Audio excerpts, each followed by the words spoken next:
आमे समस्ते महाप्रभु को पाखे प्रार्थना करुचु कि ए वर्षर रथ यात्रा बहुत सुरुखुरुरे भलरे संपन्न हो।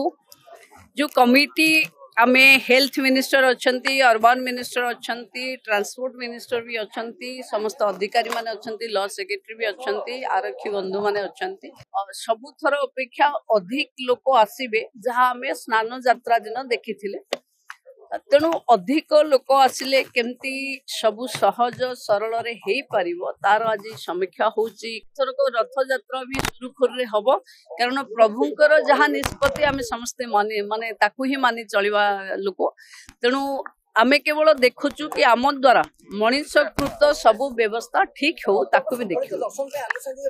सबु कड़ाकड़ी हबो सबु श्रृंखलित हबो सहज हबो साधारण लोक दर्शन भलरे पाइबे। एवं मु अनुरोध करिबी समस्त को कि जेमती आमे आसी एठी विशृंखला न करे प्रभुंक यात्रा श्रृंखलित हबा सबु ओडियांक दायित्व। केवल आमे जे दायित्व नैचु नाही कि प्रशासनिक अधिकारी माने नुहे आम जगतर ठाकुरंकु जगतर लोक देखिबे। तेणु आमे श्रृंखलित भावे रथ यात्रा को समापन करैबा ये सबु ओडियार स्वाभिमान।